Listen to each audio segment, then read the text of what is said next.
Hi all, അസ്സാം വലൈക്കും വറഹ്മത്തുള്ളാഹി വബറകാതുഹു. Welcome back to our channel.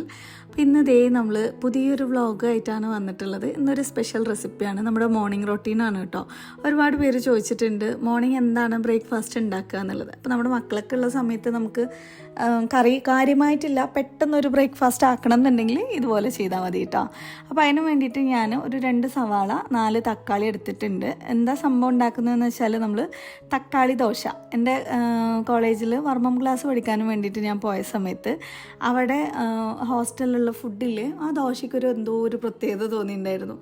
അപ്പോൾ പിന്നെ അവരുടെ അടുത്ത് നമ്മൾ റെസിപ്പി ചോദിച്ചു വെച്ചതാണ്. അതാണ് നമ്മൾ ഉണ്ടാക്കാനായിട്ട് പോകുന്നത്. അതിന് വേണ്ടിയിട്ട് നമ്മളെടുത്ത് സവാള, തക്കാളി, പിന്നെ ബാക്കിയുള്ള ഐറ്റംസ് എല്ലാം കൂടി മിക്സിയിൽ നന്നായിട്ടൊന്ന് അടിച്ചെടുക്കണേ. അതിന് വേണ്ടി ഞാൻ ഇട്ട് കൊടുക്കുന്നുണ്ട്, കറിവേപ്പില ഇട്ട് കൊടുക്കുന്നുണ്ട്, പിന്നെ വലിയ ജീരകമാണ്, അതൊരു 1 ടീസ്പൂൺ ഫുള്ളായിട്ടില്ല, ഒരു 3/4 ടീസ്പൂണോളം ഇട്ട് കൊടുക്കുന്നുണ്ട്. നമ്മളെടുക്കുന്ന മാവിൻ്റെ ക്വാണ്ടിറ്റി അനുസരിച്ചാണ് ഉണ്ടാവുക. മുളക് പൊടിയും കൂടി ഇട്ട് കൊടുക്കുന്നുണ്ട്. കാശ്മീരി ചില്ലി പൗഡറാണ് കേട്ടോ ഞാൻ എടുത്തിട്ടുള്ളത്. ഉണക്കമുളകാണ് കുറച്ചും കൂടി നല്ലത്. പിന്നെ പിങ്ക് സോൾട്ട് ആവശ്യത്തിന് ഇട്ട് കൊടുക്കുന്നുണ്ട്. ഇനിയിപ്പോൾ ഇതെല്ലാം കൂടി നമുക്കൊന്ന് മിക്സിയിൽ അടിച്ചെടുക്കണം. അതുപോലെ ഗാർലിക്ക് വലിയൊരു ഇത് ഫുള്ളായിട്ട് എടുത്തിട്ട് അതിൻ്റെ ഒരു 3/4 ഭാഗത്തോളം മിക്സിയിൽ അടിച്ചെടുക്കാനായിട്ട് ഇടുന്നുണ്ട് കേട്ടോ.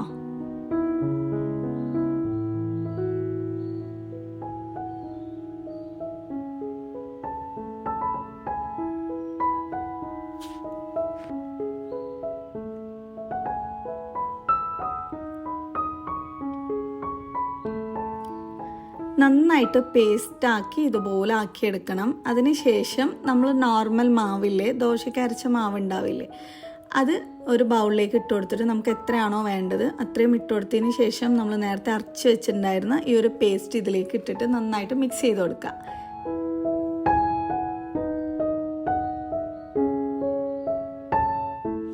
ഈ ദോശ കൊണ്ടുള്ളൊരു ഗുണം എന്താണെന്നറിയോ, നമ്മൾ ഇനിയിപ്പോൾ ചമ്മന്തിയോ അല്ലെങ്കിൽ കറിയോ ഒന്നും അല്ലെങ്കിലും വെറുതെ കഴിക്കാൻ നല്ല അടിപൊളി ടേസ്റ്റ് ആയിരിക്കും കേട്ടോ. പിന്നെ എരിവ് പോരാന്ന് തോന്നുകയാണെങ്കിൽ കുറച്ചും കൂടി മുളക് പൊടി ഇട്ട് കൊടുക്കാം. ഇനി ഇതിലേക്ക് ഇടാനും വേണ്ടിയിട്ട് കുറച്ച് മല്ലിയില ചെറുതാക്കിയിട്ട് നന്നായിട്ട് ഫൈൻ ആയിട്ട് പൊടിയാക്കിയിട്ട് ഇതുപോലെ കട്ട് ചെയ്തെടുക്കുന്നുണ്ട്. അതും കൂടെ അതിലേക്ക് ഇട്ട് കൊടുക്കാം കേട്ടോ. കറിവേപ്പിലയും വേണമെന്നുണ്ടെങ്കിൽ നിങ്ങൾക്ക് ഇതുപോലെ ചെറുതാക്കി അരിഞ്ഞിട്ട് ഇട്ട് കൊടുക്കാം. പക്ഷെ നമ്മൾ ഓൾറെഡി മിക്സിയിലിട്ട് അടിച്ചിട്ടുണ്ടല്ലോ, അതുകൊണ്ട് പിന്നെ കറിവേപ്പില ഞാൻ ഇട്ട് കൊടുക്കുന്നില്ല.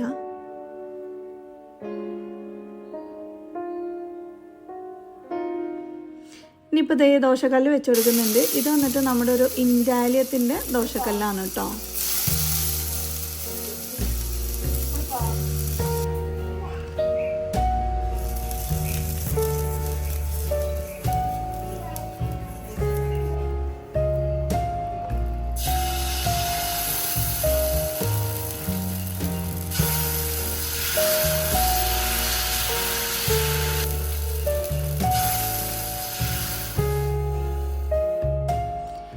ദോശ നന്നായിട്ട് ഇതുപോലെ ക്രിസ്പി ആയിട്ട് വരണമെന്നുണ്ടെങ്കിൽ നമ്മൾ ദോശ ഒഴിക്കുന്ന സമയത്ത് നമ്മുടെ ഈ കല്ലിൻ്റെ ചൂട് കറക്റ്റ് ആയിരിക്കണം. അല്ലാന്നുണ്ടെങ്കിൽ ഇങ്ങനെ മാവ് ഒട്ടി പിടിക്കും. എനിക്ക് ആദ്യത്തെ അങ്ങനെ ഒട്ടി പിടിച്ചിട്ടുണ്ടായിരുന്നു.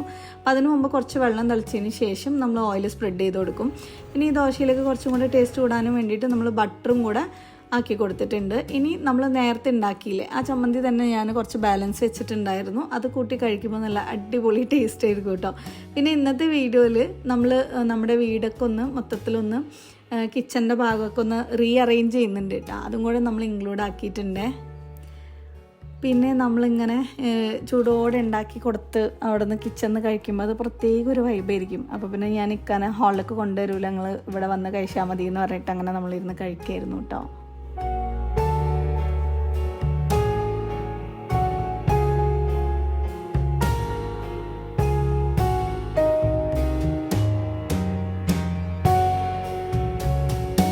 ദീപാവലിയൊക്കെ അല്ലേ വരുന്നത്. അപ്പോൾ ഈ പടക്കം പൊട്ടിച്ചിട്ടൊക്കെ ഭയങ്കര എയർ പൊല്യൂഷൻ ഉണ്ടാവും കേട്ടോ. അപ്പോൾ അഗാറോൻ്റെ ഇംപീരിയൽ എയർ പ്യൂരിഫയർ വാങ്ങിയിട്ടുണ്ടായിരുന്നു. ഇത് എന്നിട്ട് 400 സ്ക്വയർ ഫീറ്റ് റൂം കവർ ചെയ്യും കേട്ടോ. അതുപോലെ 7 സ്റ്റേജ് ഓഫ് പ്യൂരിഫിക്കേഷൻ ഇതിൽ വരുന്നുണ്ട്. അപ്പോൾ ഇതൊന്ന് നമുക്ക് അൺബോക്സ് ചെയ്ത് നോക്കാം കേട്ടോ. ഇതിൻ്റെ കൂടെ ഒരു വാറണ്ടി കാർഡ് ഉണ്ട്, പിന്നെ അതുപോലെ യൂസർ മാനുവലും കൂടി വരുന്നുണ്ട്. നല്ല അടിപൊളി സാധനമാണ് കേട്ടോ. നമുക്ക് ഈ ഒരു സിറ്റുവേഷനിൽ നമുക്ക് കുട്ടികൾക്കൊക്കെ നല്ലൊരു എയർ, പൊല്യൂഷൻ ഇല്ലാത്ത എയർ നമുക്ക് വേണമെന്നുണ്ടെങ്കിൽ റൂമിൽ വെക്കാം. ഇതിൻ്റെ കൂടെ അതുപോലെ ഒരു റിമോട്ട് കൺട്രോളും കൂടെ വരുന്നുണ്ട്. നമുക്ക് പോയിട്ട് ടച്ച് ചെയ്യണമെന്ന് തന്നെ ഇല്ല. ഇനിയിപ്പോൾ കവറൊക്കെ മാറ്റിയിട്ട് ഫസ്റ്റ് ഇതിനകത്ത് കുറേ കവേഴ്സൊക്കെ ഉണ്ടാവും കേട്ടോ. ഇതിൻ്റെ ഫിൽറ്റേഴ്സിലൊക്കെ അതൊക്കെ ജസ്റ്റ് ഒന്ന് നമുക്ക് മാറ്റണേ. ഞാൻ പറഞ്ഞല്ലേ 7 സ്റ്റേജ് പ്യൂരിഫിക്കേഷൻ സിസ്റ്റം വരുന്നുണ്ട്. ആനിയൻ ജനറേറ്റർ ഉണ്ട്, UV ബേസ്ഡ് പ്യൂരിഫിക്കേഷനാണ്. പിന്നെ അതുപോലെ ഇതിൻ്റെ പ്രത്യേകത എന്ന് പറയുമ്പോൾ ഹെപ്പ ഫിൽറ്ററും കൂടെ വരുന്നുണ്ട്. സാധാരണ പ്യൂരിഫിക്കേഷൻ നടത്തുന്ന ഫിൽറ്റേഴ്സിലൊന്നും അത് വരാറില്ല കേട്ടോ. അപ്പോൾ ഫസ്റ്റ് നമ്മൾ ഈ ഔട്ടർ ലെയർ ഒന്ന് മാറ്റി കൊടുക്കുന്നുണ്ട്. അതിന് ശേഷം ഈ ഒരു സാധനമാണ് പ്രീ ഫിൽറ്റർ കേട്ടോ. അപ്പോൾ ഇതിലുള്ള കവറ് കാര്യങ്ങളൊക്കെ നമുക്കൊന്ന് മാറ്റാം. അടുത്ത ഫിൽറ്റർ വന്നിട്ട് കോൾഡ് കാറ്റലിസ്റ്റ് ഫിൽറ്റർ എന്ന് പറയും. ഇതിനകത്ത് തന്നെ ആക്ടിവേറ്റഡ് കാർബൺ ഫിൽറ്ററും ആൻറ്റി ബാക്ടീരിയൽ ഫിൽറ്ററും കൂടി ഉണ്ട് കേട്ടോ. ഇനിയിപ്പോൾ നെക്സ്റ്റ് വന്നിട്ട് ഗ്രീൻ ട്രൂ ഹെപ്പ ഫിൽറ്ററാണ്. ഇതിൽ വന്നിട്ട് UV സ്റ്റെറിലൈസേഷൻ, പിന്നെ ആനിയൻ ഇതൊക്കെ ഉണ്ട്.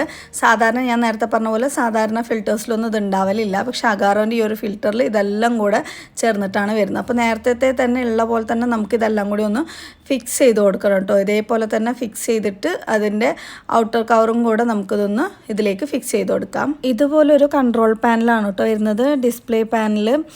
ഇതിൽ വന്നിട്ട് നമുക്ക് പെട്ടെന്ന് ഈസി ആയിട്ട് യൂസ് ചെയ്യാനായിട്ട് പറ്റും കേട്ടോ. പവർ ഓൺ ബട്ടനാണ് ഇതിപ്പോൾ നമ്മൾ പ്രസ് ചെയ്ത് കൊടുത്തത്.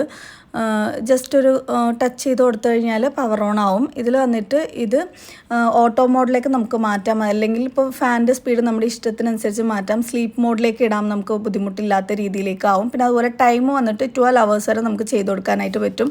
പിന്നെ അയണൈസർ നെഗറ്റീവ് എനർജീസൊക്കെ കളയാൻ ഹെൽപ്പ് ചെയ്യും. പിന്നെ വന്നിട്ട് ചൈൽഡ് ലോക്കാണ്. സിംഗിൾ പ്രസ്സിൽ നമുക്ക് ലോക്ക് ചെയ്യാം. ഞാൻ അത് എക്സിറ്റ് ആണെന്നുണ്ടെങ്കിൽ 3 minute ലോങ് പ്രസ് ചെയ്താൽ മതി.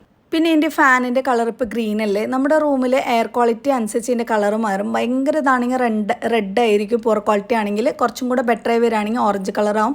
പിന്നെ നല്ല ക്വാളിറ്റിയിലേക്ക് വരുന്ന സമയത്ത് നല്ല ഗ്രീൻ കളറിലായിരിക്കും ഇതുപോലെ ഫാനും ലൈറ്റും കത്തുന്നത് കേട്ടോ. അതിന്ന് നമുക്ക് മനസ്സിലാക്കാനായിട്ട് പറ്റും നമ്മുടെ റൂമിൽ എയർ പൊല്യൂഷൻ എത്രത്തോളം ഉണ്ട് എന്നുള്ളത്. അപ്പോൾ ഇതിൻ്റെ കൂടെ വരുന്ന റിമോട്ടിലും നമുക്കിത് ഉപയോഗിക്കാനായിട്ട് പറ്റും കേട്ടോ. അപ്പോൾ ഈ ഒരു പ്രൊഡക്റ്റ് ആർക്കെങ്കിലും വേണമെന്നുണ്ടെങ്കിൽ വാങ്ങാനുള്ള ലിങ്ക് ഞാൻ ഡിസ്ക്രിപ്ഷനിൽ കൊടുത്തേക്കാം. ആമസോണിലൊക്കെ അവൈലബിൾ ആണ് കേട്ടോ. ഇനിയിപ്പോൾ നമുക്ക് ബാക്കിയുള്ള പരിപാടി, നമ്മൾ കിച്ചണിലെ എപ്പോഴും ഒരേപോലെ ഇരുന്ന് കഴിഞ്ഞാൽ ഒരു ബോറടിക്കലായിരിക്കുമല്ലേ. അപ്പോൾ പിന്നെ ഞാനിങ്ങനെ ഇടയ്ക്കിടയ്ക്ക് സാധനങ്ങൾ അങ്ങോട്ടും ഇങ്ങോട്ടും മാറ്റി വെക്കാറുണ്ട് കേട്ടോ. അപ്പോൾ ഈ ഒരു ഭാഗം നമ്മൾ മിക്സി, പിന്നെ നമ്മുടെ ബ്രെഡൊക്കെ പൊരിക്കുന്ന സംഭവമൊക്കെ വെച്ചിരുന്ന ഒരു ഭാഗമായിരുന്നു. നമ്മൾ കിച്ചണിലേക്ക് ഇങ്ങനെ ഇറങ്ങി വരുമ്പോൾ തന്നെ കാണുന്ന ഒരു ഭാഗമാണ്. അപ്പോൾ ഞാൻ എന്ത് ചെയ്തു, ഈ ഒരു ഗോൾഡൻ കളർ പ്ലേറ്റും പിന്നെ ഇതൊക്കെ ഇവിടെ ഇങ്ങനെ സെറ്റ് ചെയ്ത് വെക്കാമെന്ന് വിചാരിച്ചു. എത്ര ദിവസത്തിനാണ് വെക്കാതെന്ന് അറിയില്ല. പിന്നെ അടുത്ത് കെലോക്സ് വാങ്ങിയിട്ട് കുറേ ദിവസമായിട്ടുണ്ടായിരുന്നു, കുപ്പിയിൽ ഫില്ല് ചെയ്തിട്ടുണ്ടായിരുന്നില്ല.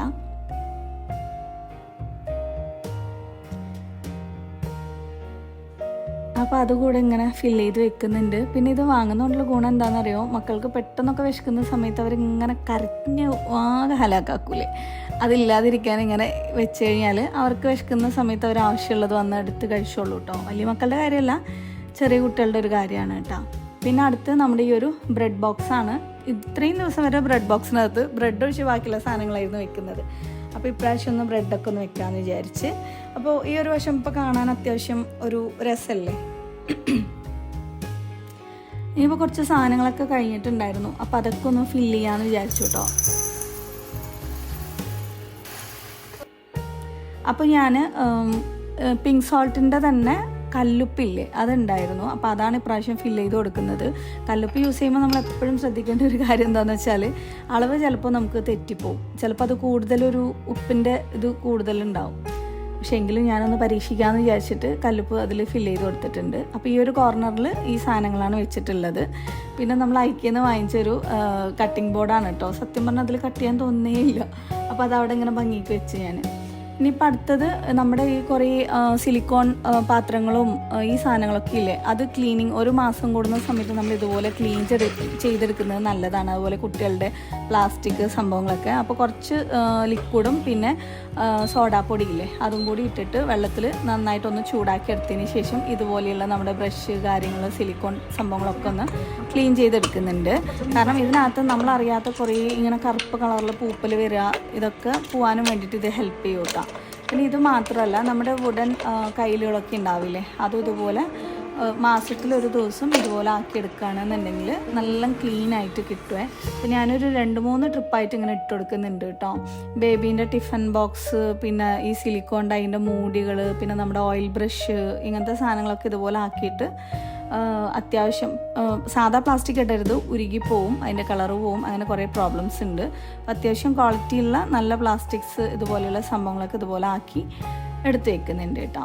പിന്നെ അടുത്ത് വന്നിട്ട് പാവക്കുട്ടികളാണ്, ക്രോഷറ്റിൻ്റെ ആണ്. നല്ല അടിപൊളി സംഭവമാണ് കേട്ടോ. കുറേ ദിവസമായിട്ട് വാഷ് ചെയ്തിട്ടുണ്ടായിരുന്നില്ല. അപ്പോൾ അതും കുറച്ച് സോഡാ പൗഡറും ഇതുപോലെ സോപ്പ് ലിക്വിഡും കൂടി ആക്കിയിട്ട് ഒരു 3 ദിവസത്തിന് എടുത്ത് വെക്കുന്നുണ്ട്.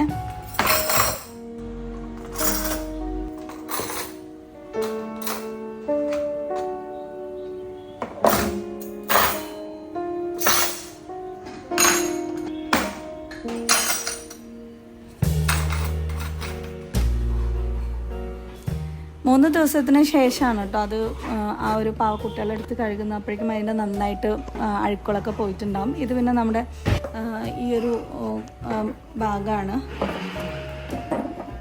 ഇങ്ങനെ കളർഫുള്ളായിട്ട് ഉള്ള പാത്രങ്ങൾ എനിക്ക് ഭയങ്കര ഇഷ്ടമാണ് കേട്ടോ. നിങ്ങൾക്ക് ഇഷ്ടമാണോ എന്നുള്ളത് അറിയില്ല. ഞാനിങ്ങനെ ക്യൂട്ടായിട്ടുള്ള സംഭവങ്ങളൊക്കെ കണ്ടു കഴിഞ്ഞാൽ വാങ്ങിയേക്കും. ഒന്നാമത് നമുക്ക് ചാനലിൻ്റെ പർപ്പസും കൂടി ഉണ്ട്. പിന്നെ നമുക്ക് തന്നെ കാണുമ്പോൾ ഒരു നല്ലൊരു രസമല്ലേ, നീറ്റായിട്ട് ഇങ്ങനെ ഓരോന്ന് ചെയ്യുമ്പോൾ വീഡിയോയ്ക്കൊക്കെ നല്ല രസമുണ്ടാവും. അപ്പോൾ അതൊക്കെ ഒന്നെല്ലാം ഒന്ന് അറേഞ്ച് ചെയ്ത് വെച്ചിട്ടുണ്ട്.